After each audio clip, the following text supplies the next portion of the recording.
I grew up in the Midlands, in a small town, and we moved there from London when I was about 2.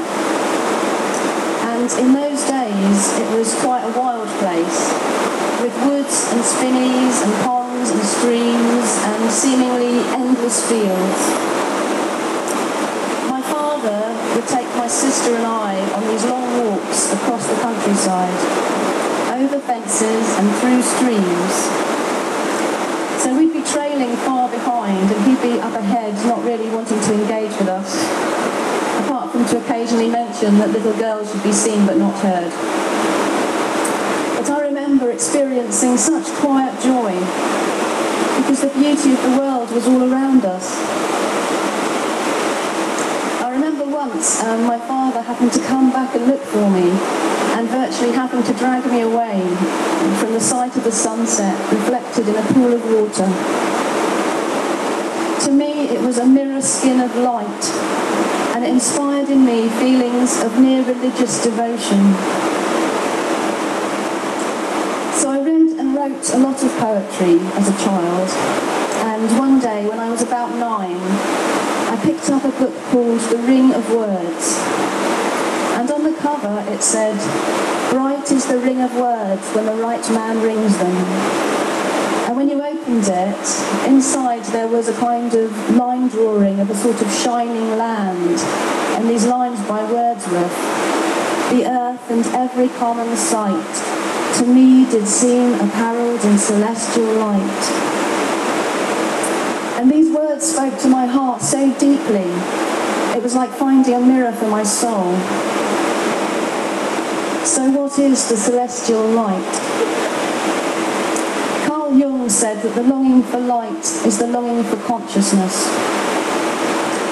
In his lecture, The Secret Life of the Love Song, Nick Cave says, "We all experience within us an inexplicable longing, an unnamed and enigmatic yearning of the soul, the desire to be transported from darkness into light, to be touched by the hand of that which is not of this world."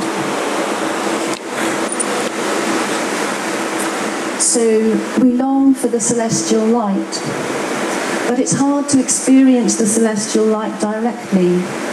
We usually need to experience it through something earthly, and the ways we most easily experience it are through nature, through the arts, and through falling in love.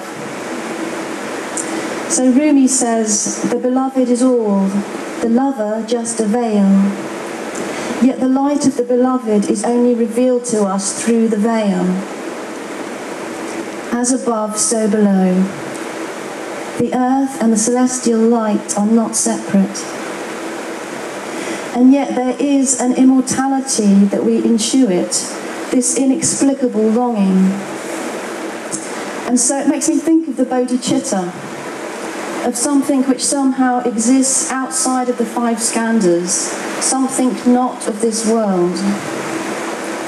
And Bhante has compared the arising of the bodhicitta to the experience of the descent of the Holy Spirit. And beauty, real beauty, is like that, the momentary flash of the feeling of the descent of the Holy Spirit. So beauty is kind of a 4th sight, showing us that there is something beyond that which we perceive with our physical senses alone. As a child, nature's beauty was my religion. So when I became older, I became a pagan, which basically entailed a lot of naked dancing under the full moon, as did Buddhafield. And in my 20s, I became an activist because I saw that the natural world was under threat. And then I found the Dharma. Keats said, "Beauty is truth, truth beauty." And so sometimes we see beauty in unlikely places. Impermanence is truth. And so sometimes when we see impermanence, we see beauty. And sometimes it's not obvious at all why beauty is suddenly present. So I'd like to share a couple of experiences of being suddenly transported by the arts. The first happened when I hadn't been meditating for very long. I walked into a room where someone was playing a tape of Miserere, this sort of really beautiful choral music. They used to play it in the Sistine Chapel. And the moment I walked into the room and heard this music, my state of consciousness was so completely transformed that I thought, God, I'm enlightened. When I'd asked Jayaraja how long he thought it'd take me to get ordained, he looked at me and goes, 10 years. It's actually 15. And here I was, just completed part 1 Buddhism and profound samadhi. So eventually, after a few hours, I realised that I wasn't enlightened because I asked myself, do I know anything now that I didn't know before? And I didn't. But the experience lasted for about 12 hours. Another time, I was walking under the viaduct in Brighton, listening to Patti Smith on the headphones. And the viaduct is really quite a dark place. 2 streams of full-on traffic. There's an island in the middle where people dump old mattresses and bottles and cans. And there's kind of a netting up in the roof where birds sometimes get caught and die, and they just remain hanging there. And it's one of the areas of the most concentrated pollution in Brighton. But on this particular day, Patty comes on the headphones and she's singing, all is glowing, all is knowing. I am the spring, the holy ground, the endless seed of mystery, the thorn, the veil, the face of grace. And suddenly the viaduct is transformed into a cathedral. The columns supporting the roof suddenly look like the columns of a Greek temple. The stone archways suddenly look like the windows of great churches. The celestial light was suddenly in everything, and it was like the Ginsberg poem. Holy the solitudes of skyscrapers and pavements, holy the cafeterias filled with the millions, holy the mysterious rivers of tears under the streets, holy the lone juggernaut. So the viaduct still looks like a cathedral to me some days. But I would never walk under there with my child because of the traffic pollution. So sometimes we have to look beyond our subjective experience, no matter how elevated, to really see the truth of interconnectedness. Because the truth of interconnectedness is not always immediately obvious. For example, one of the amazing facts I've learnt this year is that half the Earth's oxygen is made by plankton. So there's a quote by Professor Guy McPherson. If you really think the environment is less important than the economy, try holding your breath while you count your money. Things are interconnected. The earth and the celestial light are not separate. So when I talked to Bhante about 5 years ago about climate change, we agreed that even though all things are impermanent, it's still worth trying to do something to prevent suffering. And climate change is set to cause suffering on a scale never before witnessed by human beings. And it's happening now. In A Blueprint for a New Society, Bhante said, "The world I have in mind is an entirely new world, a world radically different from the old one. This new world will be a world in which we relate to one another as individuals, a world in which we are free to develop to the utmost of our potential, and in which the social, economic, and political structures will help us to do that." So that last line, in which the social, economic, and political structures will help us to do that. So we've just ended up with a government who is intent on hurting the poor, in taking away benefits from disabled people, stripping us of our freedom of speech, and who have no intention of doing anything to prevent catastrophic global warming. So we could think of politics as really being the same as ethics. If we really want to see a more ethical world, we need to have more political involvement than just voting once every 5 years. When I visited Banti and we talked about climate change, we talked about the Green Party, and Banti suggested that I could invite Caroline Lucas to come and speak at the Brighton Buddhist Centre. So we did that in Brighton, and it was very well attended, but somehow it didn't translate into more Buddhists getting out there and leafleting. Some years ago, I saw a film about people escaping from Tibet across the Himalayas. And two of these young Tibetan guys were at the screening because there was a questions and answers session afterwards. And so at a certain point, this voice comes from the back of the cinema. As a fellow Dharma practitioner, I wonder, did your practice of the Dharma help you during your arduous journey? So these two Tibetan guys look at each other for a moment, and then one of them says, no. So, it depends on what you mean by practicing the Dharma, because these guys were obviously practicing fearlessness and generosity and so on. But it illustrates a point, that when people are caught up with just trying to survive, it's very hard to think of anything higher. And in extremes of deprivation, it's maybe even hard to keep the first precept. So there's always a lot of talk about this idea of trying to keep below a 2-degree rise in temperature. But if we read the small print, we'll find that it's actually impossible to keep below a 2-degree rise now. We would need to use geoengineering to remove CO2 from the atmosphere. And as yet, the technology to do this does not exist. And the political willpower to create that technology does not exist. So the IPCC, the Intergovernmental Panel on Climate Change, their business as usual trajectory, whereby we continue to burn significant amounts of fossil fuels, and we continue to strip the land to make way for cattle, for meat and dairy, and to grow the food for cattle, puts us on course for a rise this century of between 3.7 and 4.8 degrees. So at 2 degrees, the Great Barrier Reef ecosystem will collapse. At 3 degrees, the Amazon ecosystem will collapse. And we're talking about a rise of 3.7 to 4.8, not in 200 years, but this century.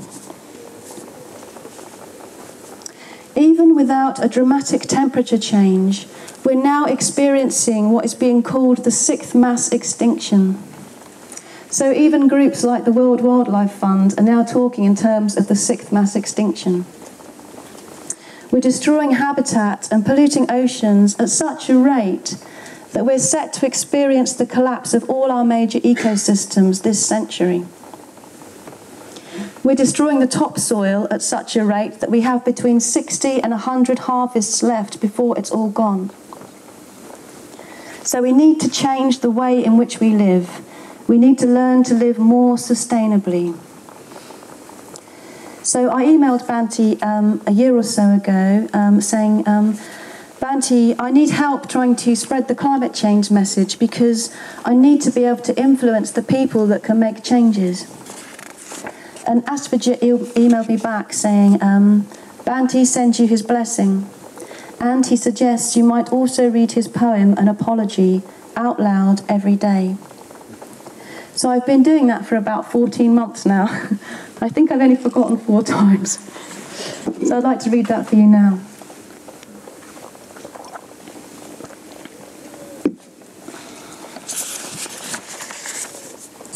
An Apology, Urgyen Sangharakshita.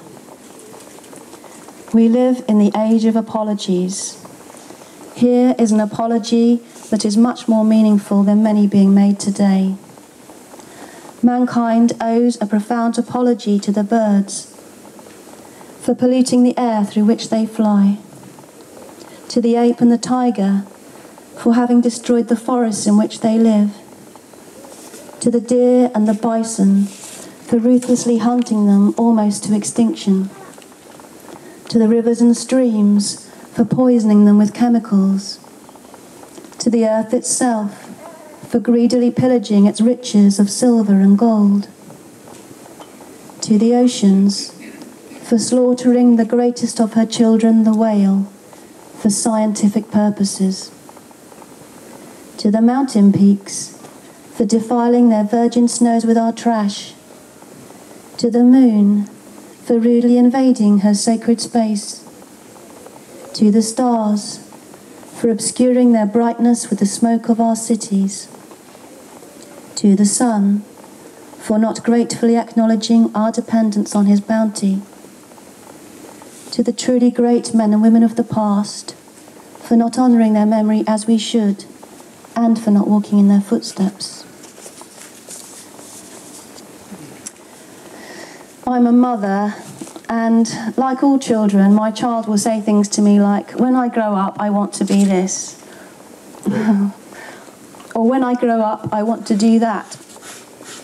And it's the most heartbreaking thing you can imagine, looking down into this beautiful little face that's so full of hope and dreams, and knowing that the future that we're creating is almost certainly going to be one of food and water shortages and social breakdown. So how can we respond? I guess ethics isn't really about assuming a particular end result. It's about doing the right thing because it's the right thing to do. So to this end, I think the right thing to do would be if we could get all our public centres committed to moving towards sustainability. Probably the easiest way to get that to happen is for the chair of each centre to put in a proposal to their trustees. And once you've actioned the 10 points on the Sustainable Buddhist Centre Action Plan, Amalakatu will give you a lovely certificate. But I think that as well as that, we do, as a movement, need to update our thinking around ethics to reflect the realities of the 20th century. We need information about the consequences of our actions in order to have the opportunity to make better choices. Because instead of financing the fossil fuel and nuclear industries, we could change our domestic energy suppliers to renewable energy, like ecotricity or good energy. Instead of financing the suffering of living beings in the dairy industry, we could explore veganism. We need to be aware that if we are buying cheap high street clothing, then we're likely buying into the suffering of other people on the other side of the world, and maybe even into the suffering of children. We could reflect on the idea that politics and ethics are indivisible, and that the creation of a fairer world is the responsibility of us all. So this might be a bit radical, but I think we could do with a paper to the whole order on ethics for the 21st century. It must be time for another paper. And I know loads of amazing order members who would contribute to such a paper, and it could transform the ethics of the whole Sangha. There's a lot of support in the order for the idea of us becoming a sustainable community in the way the Quakers have done. But though I receive a lot of personal correspondence about the climate change thread in Shabda, and though people are always telling me how much they appreciate it, not many people feel they want to contribute to the thread. So the thread doesn't really represent the amount of desire for change that there is in the order. And it seems that we don't really have the structures in place to be able to make collective decisions. A couple of years back, I texted 5 or 6 friends who I know care deeply about the environment, and I just asked them, would they be up for supporting the climate change thread and just adding to it? And I said, you know, I know that it does take balls or fanny to stick your head above the parapet. And I spoke to Dharma Bandhu a couple of weeks later, and he said, what happened last with the climate change thread? Did people stick their fannies above the parapet?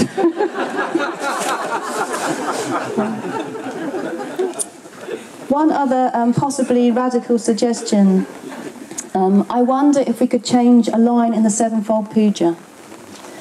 So there's a line that says, just as the earth and other elements are serviceable in many ways. So it's referring to the element of earth. But everyone I've spoken to does visualise the earth. And I just wonder what effect that has on us to continually visualise the earth and say that it is serviceable. So the equivalent line from Shantideva's version is, just like space and the great elements such as earth, may I always support the life of all the boundless creatures. So I was part of Buddhafield in the early days, and I used to love travelling to Buddhafield with Vishvadakani, because we always used to have a little adventure along the way. And one time we stopped off at Stonehenge in the evening sunlight. I don't know if you still can, but in those days, if you really stretched your arm through the fence, you could touch the heel-stone. So we'd stopped off at the heel-stone to smoke our last bit of dope. Because being on retreat meant no drugs for a week, usually. And we had the car door open so we could listen to the stereo. And we were listening to Bante's lecture, Nature, Man and Enlightenment. So I'd like to read you a quote from that talk. So this is Bante. We're being warned that certain natural resources are finite and that we're using them all up at an alarming rate. More often than not only using them up at an alarming rate, but using them in a most wasteful fashion. So Buddhists, those who try to follow the Dharma, should be very aware of this, and should try to use everything of natural origin very carefully indeed. Not only that, but use as little of it as possible, and use it in the best possible way. That is to say, for the benefit, the true benefit, of self and others. The same principle applies to our use of the natural environment. We shouldn't destroy it or spoil it in any way, as for instance through pollution. And above all, we should think very carefully before bringing about irreversible changes. So earlier I was talking about the bodhicitta. And when the bodhicitta arises, we become a bodhisattva. And the bodhisattva vows to save all beings from suffering. I remember when I first came across the bodhisattva vow, Jayaraja had given me Vasantra's book, Meeting the Buddhas, to read. And it was a really hot, stormy night, and I had my window open, and a hot wind was blowing into my room. And then I found it, the bodhisattva vow. And as soon as I read about it, I knew that my search for the highest beauty was over. This was the highest thing in the universe. This was the Holy Grail. And as I was sitting there, one of my sort-of boyfriends threw a white rose up through my open window. So suddenly, out of nowhere from the storm, appears this white rose. And that was like finding the bodhisattva vow. But I'm not a bodhisattva. When I visited Bante 5 years ago, I said, Bante, I've been practicing quite a long time now, but I've still got quite a lot of greed and hatred. And Bante goes, yes. And that was the time we talked about climate change. And we said that even though all things are impermanent, it's still worth trying to prevent suffering. And it was funny, because while we were talking, I had a sort of vision. It was sort of in the distance above Bante's shoulder. It was kind of like a parade of people with parasols and elephants. And I remember thinking, it's the mock show, the apparitional world of appearances. But I came out of that meeting knowing that I wanted to be one of the people in Triratna, helping us to move towards sustainability in response to suffering. So I've given Bante flowers 3 times. The first was many years ago at Buddhafield. The meadow was due to be cut, so I picked a bunch of wildflowers and I put them in a jam jar for Loka Bandhu to take back to Madhya Maloka. The second time was when Banti came to Brighton, and Maitra Darshan gave me flowers from his flower shop to give to Banti. And the third time was 5 years ago, when we talked about climate change, and Banti blessed my Tara Rupa. He looked down at Tara and said, "Oh yes." And I gave Banti lilacs from my garden. Me and Apeksha Devi had to carry them on the escalator, on the underground, in this little vase. And we had them on the train, on the table in between us, and the taxi driver rejoiced in them. But as soon as I entered Banti's room, I was immediately hit by the perfume of lilies. And I suddenly felt that my own offering was so poor, and my own soul was so poor. And Banti took the lilacs, and he said, "Oh, these are very fine." And suddenly I felt like a little flower, unexpectedly shone on by the sun. So I'm at the end of my talk now. I have one more reading for you. And the flower that I want to offer today is that white rose in the storm, the flower of the Bodhisattva vow. May we all fulfill that vow, and may the world of beauty and green things always be touched with the celestial light, and may we help to make it so.